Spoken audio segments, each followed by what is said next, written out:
بسم اللہ الرحمن الرحیم۔ السلام علیکم ورحمۃ اللہ وبرکاتہ۔ اسٹوڈنٹ لرننگ اکیڈمی کے معزز سامعین، عزیز طلباء، امید ہے آپ سب خیر و عافیت سے ہوں گے۔ آج ہم اپنے سبق کا دوسرا حصہ پڑھیں گے۔ ہم نے مولانا شبلی نعمانی رحمۃ اللہ تعالیٰ علیہ کی زندگی کے بارے میں پڑھنا وہ شروع کیا تھا، اور اس ویڈیو میں ہم جو ہے نا مولانا شبلی نعمانی رحمۃ اللہ تعالیٰ علیہ کے ادبی خدمات، ان کے فنی خوبیاں اور ان کے تصانیف کے بارے میں پڑھیں گے۔ یہ تین چیزیں آج انشاءاللہ پڑھیں گے۔ اردو کی کتاب ہیں، اور پہلا سبق ہے اخلاق نبوی کے مصنف مولانا شبلی نعمانی رحمۃ اللہ تعالیٰ علیہ کے زندگی کے بارے میں جو ہے نا سبق ہے جی۔ تو چلے شروع کرتے ہیں۔ شروع کرنے سے پہلے اسٹوڈنٹس بیل آئیکن کو ضرور دبائیں، اور ساتھ ہی چینل کو سبسکرائب کریں تاکہ بر وقت آپ کو جو ہے نا ہماری نئی ویڈیوز ملتی رہیں۔ جزاک اللہ جی۔ چلیے شروع کرتے ہیں۔ آج کا جو سبق ہے پیراگراف نمبر 3، یہاں سے دیکھیں، اس کو میں ساتھ انڈرلائن بھی کرتا جاؤں گا تاکہ آسان ہو۔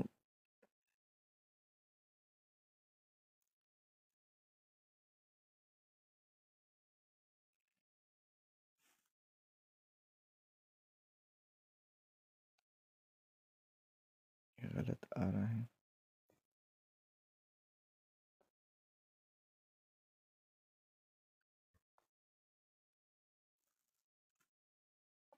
یہ پیراگراف ہے۔ چلیے شروع کرتے ہیں۔ مولانا شبلی نعمانی نے تاریخ سوانح عمریوں کے ذریعے مسلمانوں کو ان کی سنہری ماضی کی یاد دلا کر مستقبل کی تعمیر پر ابھارنے کی کوشش کی۔ مولانا شبلی نعمانی کے یہ جو پیراگراف ہیں، اس میں ادبی خدمات کا جو ہے نا وہ بیان ہوا ہے کہ ادبی خدمات کیا تھی۔ اکثر اسٹوڈنٹس کو یہ جو ہے نا وہ پتہ نہیں ہوتا کہ ہم ادبی خدمات ادب پڑھتے ہیں، اردو ادب میں یہ اور اردو ادب میں وہ، لیکن ان کو ان باتوں کی پوری سمجھ نہیں آتی۔ تو ان کو میں بتاتا چلو، اردو ادب اردو زبان ہے، اور ادب لٹریچر کو کہتے ہیں۔ ایک ادب جو ہے وہ معنی میں احترام کو کہتے ہیں، عزت کرنا۔ جیسے ہم والدین کا احترام کرتے ہیں، ان کی عزت کرتے ہیں، ادب کرتے ہیں، اساتذہ کا ادب کرتے ہیں۔ اسی طرح ہمارے جو بڑے ہیں، جو دوست ہیں، یا مثال کے طور پر خاندانی لوگ ہیں، تو ہم ان کا ادب احترام کرتے ہیں۔ تو کسی بڑے کا احترام، عزت، ادب کرنا وہ الگ ادب ہے، اس کو رسپیکٹ بولتے ہیں انگلش میں۔ اور جو دوسرا ادب ہے اس کو لٹریچر بولتے ہیں۔ تو ادب کی تعریف یہ ہے کہ اپنے خیالات، جذبات، احساسات کو خوبصورت الفاظ کا عملی جامہ پہنا کر پیش کرنا ادب کہلاتا ہے۔ دوبارہ سنیں۔ اپنے خیالات، جذبات، احساسات کو خوبصورت الفاظ کا عملی جامہ پہنانا یا خوبصورت الفاظ میں لکھنا ادب کہلاتا ہے۔ تو ظاہری بات ہے، آپ کے ذہن میں خیالات ہوں گے، آپ کچھ جذبات بھی رکھتے ہوں گے، آپ کے جو ہے نا وہ کچھ احساسات بھی ہوں گے، فیلنگز ہوگی۔ تو آپ اپنے ان خیالات، احساسات اور جذبات کو خوبصورت انداز میں لکھنے کی اگر کوشش کریں گے اور خوبصورت الفاظ کا چناؤ کریں گے، تو جس سے جو فن پارہ، جو لکھائی یا جو آپ نے جو کچھ لکھا ہوگا وہ وجود میں آئے گا، تو اس کو ادب کہتے ہیں۔ تو اردو ادب میں مولانا شبلی نعمانی کے ادبی خدمات شامل ہیں کہ انہوں نے اردو لٹریچر میں کیا کردار ادا کیا ہے۔ تو اس میں مولانا شبلی نعمانی رحمۃ اللہ تعالیٰ علیہ نے تاریخ پر کام کیا، اور تاریخ میں سوانح عمریوں پر کام کیا۔ سوانح عمری اصل میں سوانح کہتے ہیں، یہ سانحہ کی جمع ہے، اور سانحہ رویداد، احوال، کیفیت کو کہتے ہیں۔ اور سوانح عمری تو ساری عمر یا ساری زندگی کی جو کہانی ہے، احوال ہے یا کیفیت ہے، یا جو وہ کہانی ہے، اس کو لکھنا، اس کو کہتے ہیں سوانح عمری۔ اور یہ سوانح عمری اکثر زندگی کے بعد جو ہے نا، فوت ہونے کے بعد پھر لکھی جاتی ہیں۔ تو اب آپ سوچتے ہوں گے کہ اگر کوئی بندہ مثال کے طور پر وہ فوت ہو گیا تو وہ اپنی سوانح عمری کیسے لکھے گا؟ تو یہ سوانح عمری وہ خود نہیں لکھتا، کوئی اور اس کی زندگی کے بارے میں سوانح عمری لکھے گا، اس کی پوری زندگی پیدائش سے لے کر وفات تک، اور وفات کے بعد مطلب یہ جو وفات ہوئی ہے ان کی، اور زندگی میں ان کی جو کام ہوا ہے، مطلب ان کی خاندانی تعلقات یا خاندان، اور اس کا جو ہے نا وہ تصانیف، اور وہ ساری زندگی کی پوری ایک ایک چیز کی جو کہانی ہے وہ اس کو لکھے گا۔ تو یہ تب ہی لکھنا ممکن ہے جب وہ لکھاری یا ادیب یا جو لکھنے والا ہے وہ اس جس شخص کی وہ سوانح عمری لکھ رہا ہے اس کی زندگی سے مکمل باخبر ہوں، اور اس کے ایک ایک کونے سے، ایک ایک گوشے سے وہ باخبر ہو، تبھی وہ لکھ سکے گا۔ اب ظاہری بات ہے، اگر کسی بندے کو کسی کی پوری زندگی وہ کسی کے ساتھ رہا ہی نہیں ہے، اور اس کی صحبت ہی اختیار نہیں کی، اور اس کے بارے میں جو ہے نا اس کو کچھ معلوم ہی نہیں، بلکہ دور سے وہ اس کے بارے میں کچھ پڑھ سن کے جو ہے نا وہ اس کی سوانح عمری لکھے گا، تو اس کو کوئی اعتبار حاصل نہیں۔ کیوں؟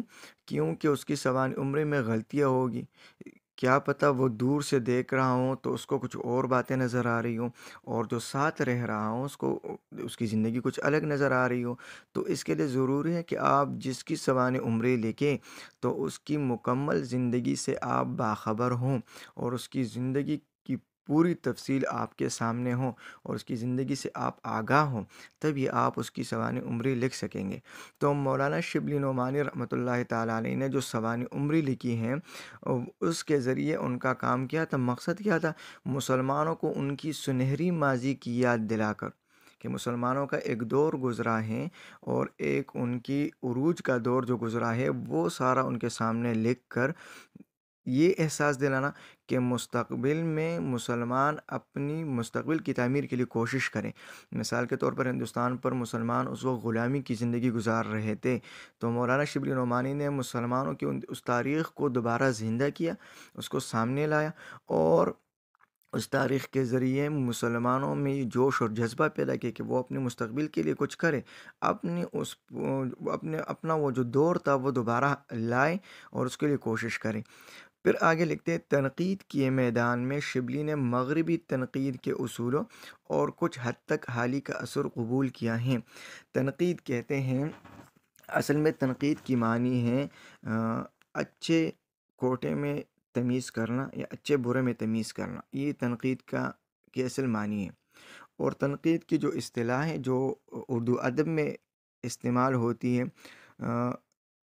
اسٹوڈنٹس اگر میں ساتھ میں جو ہے نا وہ اردو ادب کی بات کروں گا تو آپ کو یہی ذہن میں لانا چاہیے کہ میں لٹریچر کی بات کر رہا ہوں، اور اردو کے جو لکھنے کی جو فن ہے اس کے متعلق بات کر رہا ہوں۔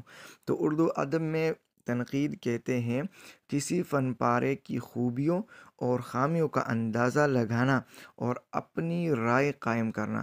مثال کے طور پر کسی نے کتاب لکھی، اور اس کتاب میں انہوں نے جو ہے نا خوبصورت الفاظ کا استعمال کیا، اور جو ہے نا مختلف طریقے، مطلب اس نے اپنی ذہنی طور پر اس کو لکھا ہے۔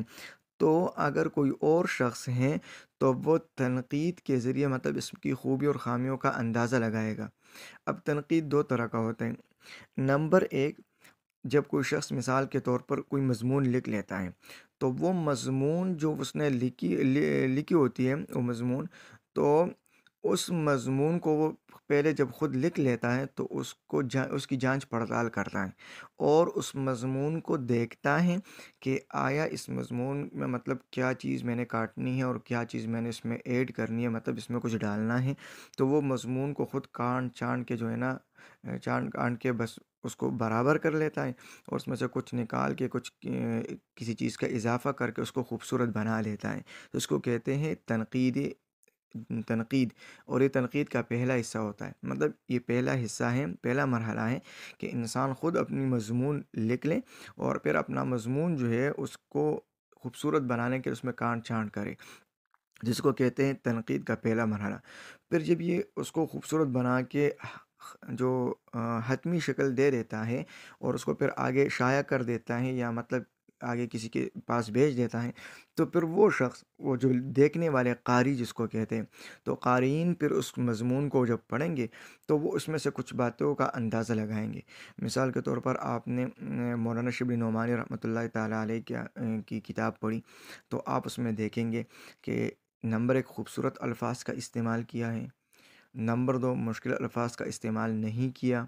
تو دیکھو یہ بھی خوبی ہے کہ آسان الفاظ میں لکھا ہے، تو دو باتیں ہو گئی۔ تیسری بات یہ کہ مولانا شبلی نعمانی رحمۃ اللہ تعالیٰ علیہ نے کتاب آسان الفاظ میں لکھ کر لوگوں کو سمجھنے میں آسانی دی، کہ مطلب لوگ آسانی سے سمجھ سکیں، تو یہ تیسری بات ہو گئی۔ نمبر چار، اس میں بناوٹ نہیں ہے، مطلب اس نے کچھ بڑا چڑھا کے اور جو ہے نا اس کو جو ہے نا خوبصورت بنانے کی کوشش میں سخت الفاظ کا استعمال وغیرہ نہیں کیا، تو یہ بھی ایک اچھی بات ہے۔ نمبر چار، جو اس میں انہوں نے مقصد کی بات کی ہے، تو یہ ان کی ایک خوبی ہو گئی۔ تو یہ چیز ہیں۔ تو اب ایک منٹ جی، تو یہ اس میں جو ہے نا یہ ان کی خوبیاں ہو گئی۔ اب خامیاں کیا ہیں؟ نمبر ایک کہ عام زبان کے الفاظ استعمال کیے ہو، تو مطلب یہ تھوڑے اچھے نہیں ہیں۔ مثال کے طور پر کہ یہ زیادہ جو ہے نا الفاظ پہ گرفت نظر نہیں آ رہی، کہ جو الفاظ ہے مشکل الفاظ یا وہ زیادہ گہرائی میں وہ نہیں گئی۔ نمبر دو کہ انہوں نے کوئی اور جو ہے نا رومانوی یا کچھ اور مطلب خیالی دنیا کی باتیں نہ کی ہوں، یا ایسا کہ اس میں کچھ باتیں ایسی ہو جاتی یا تسلسل نہ ہو، کہ مطلب ایک روانی کے ساتھ بات نہیں کی ہے۔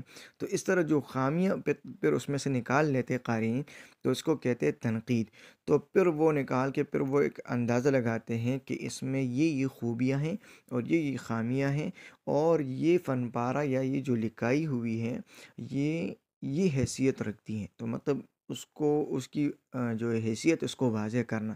تو اس کا فائدہ یہ ہے، اس کا فائدہ یہ نہیں ہے کہ کسی شخص نے کتاب لکھی اور آپ اس کی تذلیل کر رہے ہیں تبھی آپ اس کے بارے میں ایسا لکھ رہے ہیں، نہیں، بلکہ اس کا مقصد یہ ہوتا ہے کہ لٹریچر میں وہ چیزیں شامل ہوں جو خوبصورت ہوں، جو پائیدار ہوں، جس میں خوبیاں زیادہ ہوں، اور جو لکھاری ہے وہ اپنی ان خامیوں کو ختم کرے گا اور اس کے بجائے اپنی خوبیوں میں اضافہ کرے گا۔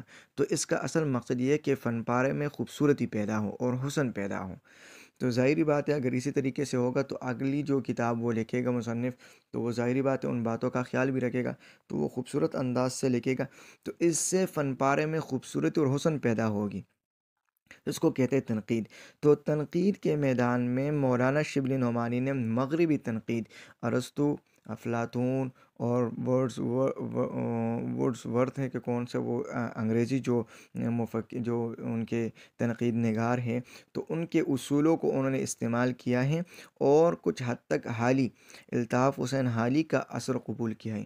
الطاف حسین حالی بھی ایک تنقید نگار ہیں، تو ان کے کہتے ہیں کہ وہ اردو کے پہلے تنقید نگار ہیں، تو الطاف حسین حالی کا طریقہ کار انہوں نے استعمال کیا ہے، مگر ان کا مزاج خالص مشرقی ہے۔ اب یہ نہ سمجھا جائے کہ جو ہے نا مولانا شبلی نعمانی تو عالم بھی ہیں، ہندوستانی ہیں، اور انگریزوں کا طریقہ استعمال کیا ہے تو وہ اس کو کچھ برا سمجھے، نہیں، مزاج مشرقی ہیں، صرف وہ اصول کچھ ان لوگوں کے استعمال کی ہے، تو اس کا مطلب یہ نہیں کہ مغربی ہو گئے۔ وہ کسی بھی وقت مغرب کی تہذیب کہتے ہیں وہ معیار ذہن یا ذہن کی جو معیار ہے وہ، کہ جس سے انسان کی کردار اور یا ان کی ذہنی ترقی کا اندازہ لگایا جا سکے۔ تو ذہنی ترقی کا اندازہ لگانا اس کو تہذیب کہتے ہیں، کہ ذہنی طور پر ایک قوم کس حد تک جو ہے نا وہ مہذب ہے، انہوں نے ترقی کی ہے، تو اس کو تہذیب کہتے ہیں۔ اور اس کے علم و ادب سے مرعوب، مطلب وہ ان سے اثر نہیں لیتے، مرعوب اثر نہیں لیتے، صحیح ہے؟ تو کبھی بھی مغرب سے متاثر نہیں ہوئے۔ ان کا شمار سر سید کے رفقا اور رفقا احباب دوست کو کہتے ہیں، اور اردو نثر کے عناصر خمسہ، عنصر کی جمع ہے، مطلب ایلیمنٹس کے مطلب جو بنیادی 5 ارکان مطلب اردو نثر میں، نثر لکھائی کو کہتے ہیں۔ تو یہ جو لکھائی ہوتی ہے اس میں 5 ایسے شخصیات ہیں اردو نثر میں کہ جو بنیادی حیثیت رکھتے ہیں۔ ان میں سے ایک پہلے نمبر پر سر سید احمد خان، انہوں نے اردو ادب میں بڑا کام کیا ہے۔ نمبر 2 الطاف حسین حالی، ان کا بڑا نام ہے۔ اور نمبر 3 مولانا محمد حسین آزاد، یہ تیسرے نمبر پر ہیں۔ اور چوتھے نمبر پر مولانا شبلی نعمانی، اور 5ویں نمبر پر مولوی نذیر احمد یا ڈپٹی نذیر احمد۔ یہ جو ہے یہ 5 شخصیات، ان کو اردو کے عناصر خمسہ کہا جاتا ہے، یہ ان کو کہتے ہیں۔ اس سے آگے ان کے تحریروں میں ادب کا مقصدی پہلو نمایاں ہے، خاص ہے، نظر آتا ہے۔ ادب کا مقصدی پہلو مطلب انہوں نے جو ادب کو استعمال کیا ہے تو اس کو مقصد کے لیے استعمال کیا ہے۔ قصے، کہانیاں، لوگوں کو خوش کرنا، اور جو ہے نا ایسے جو ہے نا داستان وغیرہ لکھنا، ناول لکھنا، یہ کام نہیں کیا، بلکہ مقصد کی چیزوں کو، مسلمانوں کی تاریخ کو انہوں نے سامنے رکھ کے لوگوں کے سامنے وہ لائے ہیں، تو اس کو مقصدی پہلو کہتے ہیں۔ ان کا نصب العین یہ ہے کہ مسلمانوں کی تہذیب، مسلمانوں کا جو دور ہے، جو ترقی کا جو دور تھا، معیار تھا وہ، اور تاریخ کو نئے لوگوں کے سامنے اس انداز سے پیش کیا جائے کہ ان کے دلوں میں اپنے ماضی سے متعلق خود اعتمادی پیدا ہو، کہ وہ اپنے ماضی کے متعلق پر اعتماد ہو جائیں، اور اپنے ماضی کو دیکھیں، سنیں کہ ہمارے ماضی میں جو ہے نا، ہمارے اکابرین نے ماضی میں ایسا دور گزارا ہے، تو ہم بھی اپنے مستقبل کے لیے کام کریں اور اپنے اس عروج کو دوبارہ حاصل کریں، اور وہ اپنے مستقبل کو بہتر بنانے کی طرف متوجہ ہو۔ یہ اس کو ادبی خدمات کا پیراگراف بھی آپ کہہ سکتے ہیں، باقاعدہ اس کے اوپر لکھ لیں۔ اس کے علاوہ جو ہے نا میں انشاءاللہ آگے پھر نوٹس کی حیثیت میں جو ہے نا وہ نوٹ اس کی ترتیب ہوگی، تو پھر وہ جب سامنے تو اس کو میں پورا یہ جو سبق ہے اس کو میں پوائنٹس میں ڈیوائڈ کر دوں گا، تقسیم کر دوں گا، اور اس کو میں واضح طور پہ وہ سامنے لکھ دوں گا، تو اس سے پڑھنے میں اور سمجھنے میں آسانی ہو جائے گی۔ پھر اسی پیراگراف کے متعلق اگر کوئی سوال آئے گا تو وہ بھی آپ آسانی کے ساتھ کر سکیں گے۔ آگے آتے ہیں لائن نمبر پیراگراف نمبر 4۔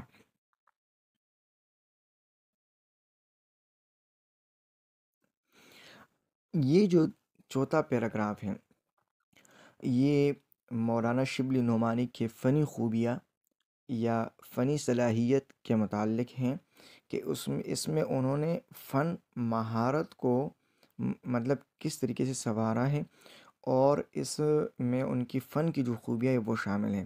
مطلب یہاں پہ ذرا دیکھیں، ان کا بیان عالمانہ، لہجہ پرجوش، اور عبارت مختصر ہے۔ اگر آپ ان کی کتابیں ملاحظہ کریں گے تو آپ کے سامنے ان کا جو بیان ہوگا وہ عالمانہ، علمی سا بیان ہوگا، مطلب ایک مہارت والا بیان ہوگا۔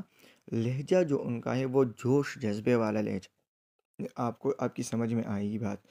اور عبارت جو لکھائی ہے وہ مختصر ہے، زیادہ لمبی چوڑی باتیں کرنا یہ نہیں ہے، بلکہ مختصر، آسان، اور جو ہے نا سلیس طریقے سے آپ کے سامنے اپنا مقصد بیان کرنا ہے۔ ان کی تحریروں میں جوش بیان کا جو جوش ہے، جذبہ ہے، اپنی پوری آب اور تاب کہتے ہیں شان و شوکت، مطلب آپ یہ بھی کہہ سکتے ہیں چمک دمک کے ساتھ جلوہ گر ہیں۔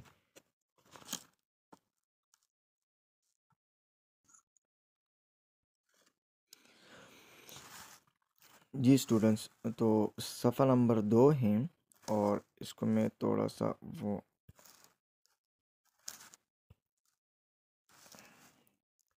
پوائنٹ آؤٹ کر لیتا ہوں تاکہ آپ کے لیے آسانی ہو۔ تو پوری آب و تاب کے ساتھ جلوہ گر ہیں، جلوہ گر ظاہر ہیں، ان کا جوش بیان جو ہے وہ پوری چمک دمک کے ساتھ سامنے ظاہر ہے، ان کی لکھائی میں انہیں الفاظ کے برمحل استعمال پر پوری قدرت حاصل ہے۔ برمحل استعمال، برموقع، برمحل کہتے ہیں برموقع، مطلب موقع پر استعمال، کون سا لفظ کون سی جگہ استعمال کرنا ہے۔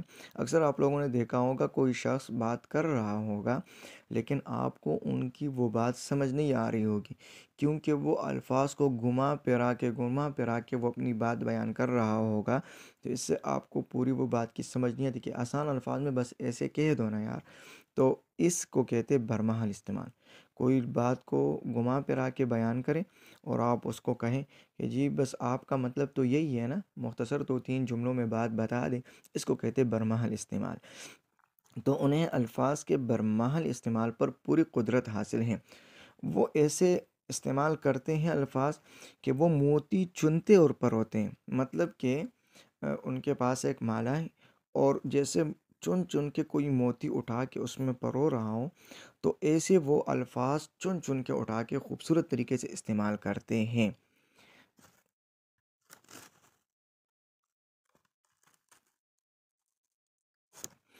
علمی مسائل کے بیان میں بھی ان کا انداز شگفتہ رہتا ہے۔ شگفتہ کہتے ہیں نرم، خوبصورت۔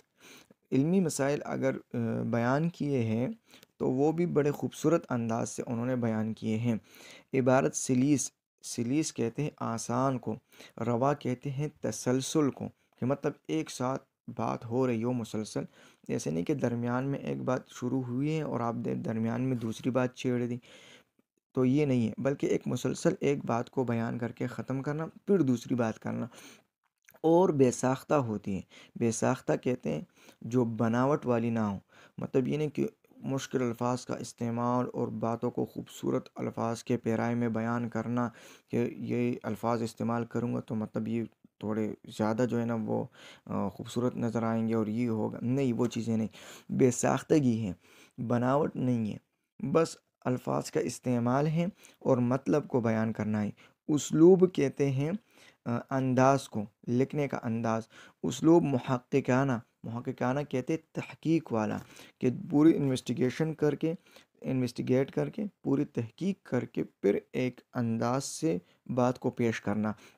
جبکہ فقروں میں شعر کی حکمت، آپ کے سامنے جملے آئیں گے تو ایسے لگے کہ جیسے کوئی شعر کہا ہو، یا شعر والی وہ انداز جو ہے اس میں ہے، اور بیان کا جادو ہوتا ہے۔ بڑا خوبصورت انداز انہوں نے اردو میں استعمال کیا ہے۔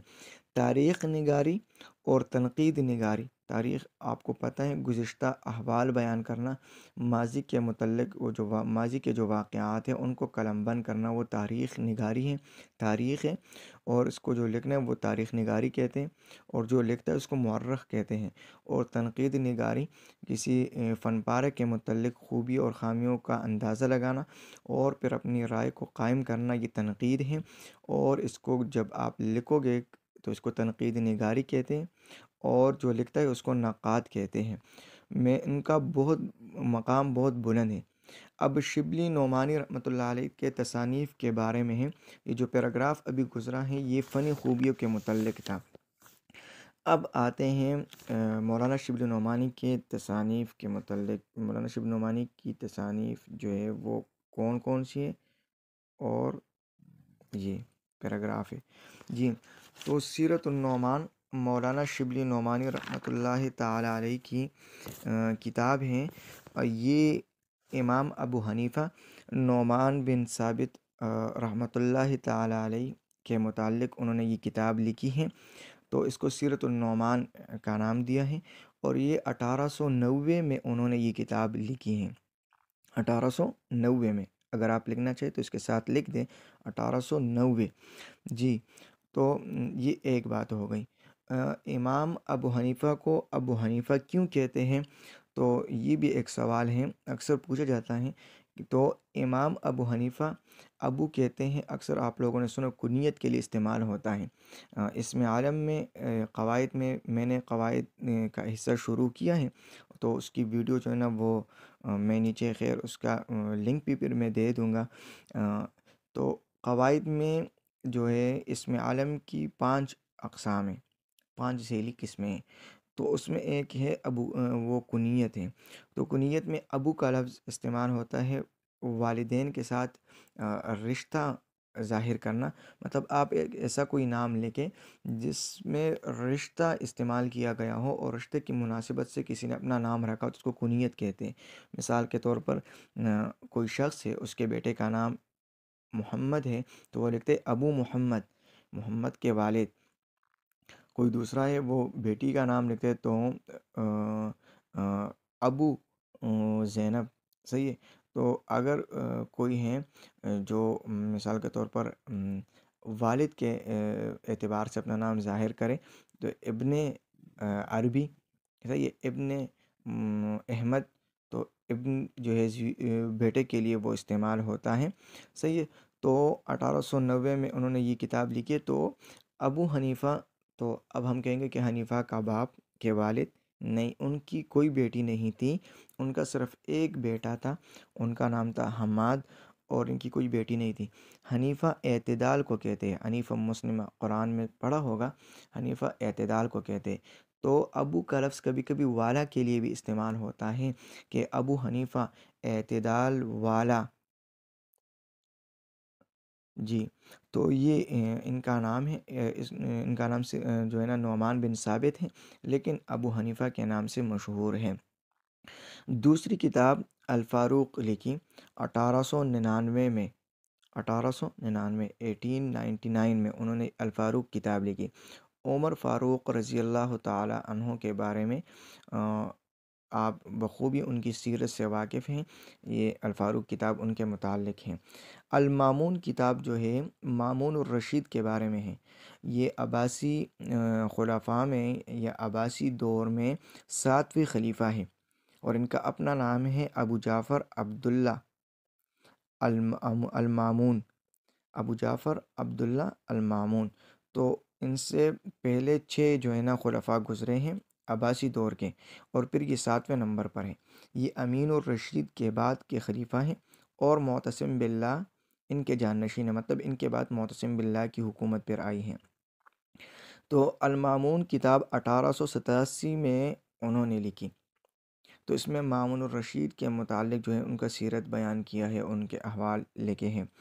پھر اس کے بعد جو کتاب سوال ہیں مولانا روم، مولانا روم جو تھے یہ فارس ایران میں پیدا ہوئے تھے، 1207 میں پیدا ہوئے تھے، اور 1273 1273 1273 میں ان کی وفات ہوئی ہے۔